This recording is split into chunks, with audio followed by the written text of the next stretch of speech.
गुवाहाटी में आयोजित राष्ट्रीय वस्त्र सम्मेलन में मुख्यमंत्री डॉक्टर मोहन यादव ने कहा कि मध्य प्रदेश सरकार वस्त्र उद्योग को रोजगारपरक औद्योगिक विकास की सर्वोच्च प्राथमिकता दे रही है। धार में बन रहा देश का पहला पीएम मित्र पार्क तेजी से आगे बढ़ रहा है, जिसकी केंद्रीय वस्त्र मंत्री गिरिराज सिंह ने सराहना की। मुख्यमंत्री ने अगला राष्ट्रीय वस्त्र सम्मेलन उज्जैन में आयोजित करने का प्रस्ताव रखा। सम्मेलन में वस्त्र उद्योग को कृषि के बाद देश का सबसे बड़ा रोजगार प्रदाता बताते हुए निवेश, नवाचार और निर्यात बढ़ाने पर जोर दिया गया। लेकिन इसको सबसे टॉप प्रायोरिटी पे रखा है। इसी आधार पर जब इस साल का जन्मदिन माननीय प्रधानमंत्री नरेंद्र मोदी जी ने मनाने का निर्णय लिया है, तो हमने कहा उनका जन्मदिन 75वां जन्मोत्सव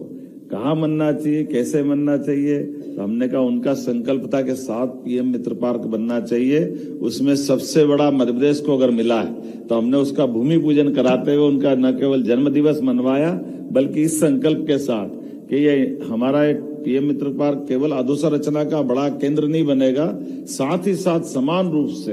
कमोबेश उसके सारे भूखंडों का निवर्तन करते हुए एक साथ इधर इंफ्रास्ट्रक्चर तैयार होगा, उधर इंडस्ट्रियां तैयार होगी, दोनों का एक साथ लोकार्पण करेंगे तो सच्चे अर्थों में ये हमारी अपने उस संकल्प की पूर्ति भी करेगा, जिसके भरोसे से हमारे प्रधानमंत्री जी ने भारत को सशक्त बनाते हुए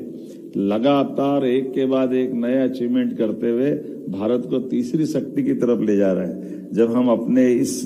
दौर से देखते हैं तो संस्कृति, संस्कार और संसाधनों से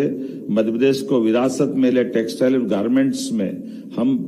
कई सदियों से आगे रहे, लेकिन आज का दौर तो और अद्भुत है। हमने बहुत सारे प्रकार से अपनी इंडस्ट्री को प्रमोट करने का प्रयास किया है। लगातार कोई महीना ऐसा नहीं जा रहा जब हम अपने राज्य के अंदर छोटे छोटे संभाग और जिलों तक भी हमारी इसी प्रकार की बात को प्रेरित कर रहे हैं, और उसी का परिणाम है कि राज्य के अंदर अब लगातार एक बहुत अच्छा माहौल बना हुआ है।